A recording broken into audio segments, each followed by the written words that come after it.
ধূপগুড়িতে হাড় হিম হত্যা।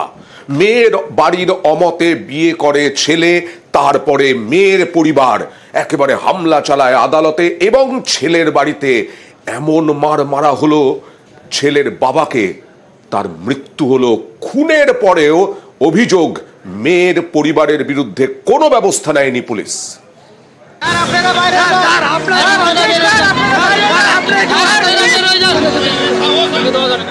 বৃহস্পতিবার রাত বাড়ির অমতে বিয়ে করা এই বাড়িতে ঢুকে তাণ্ডব। ছেলের বাবাকে পিটিয়ে খুন, তুলে নিয়ে যাওয়া হয়েছে মেয়েকে।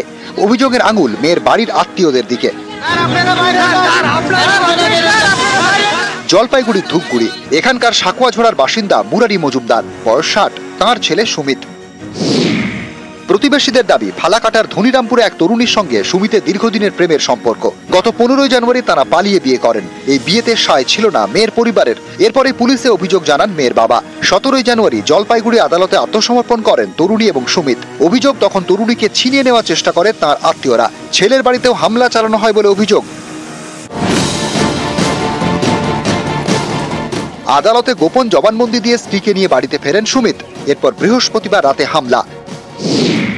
অভিযোগ, মেয়ের বাড়ির লোকজন ছেলের বাড়িতে ঢুকে তাণ্ডব চালায়। লাঠি, রড, ধারালো অস্ত্র নিয়ে বেধড়ক মারধর করে। রেহাই পাননি অন্তঃসত্ত্বাও। মারধর করা হয় সুমিতের বাবা মুরারি মজুমদারকেও। আশঙ্কাজনক অবস্থায় প্রৌঢ়কে নিয়ে যাওয়া হয় জলপাইগুড়ি সুপার স্পেশালিটি হাসপাতালে। তাকে মৃত বলে ঘোষণা করেন চিকিৎসকরা। ওটা শুধু হয়েছে মেয়ে, ওদের মেয়ে আবার ভাসতে পালিয়ে গেছে, ঠিক আছে। মেয়ের বয়স কমপ্লিট, ছেলে বয়স কমপ্লিট, ঠিক আছে। তারপরে ওরা এই মামি ওরা উল্টো করে মেয়েকে নিয়ে গেছে। আমাদের সব মানা ছিল, মানে মেয়ের পক্ষ থেকে মানা হয়নি।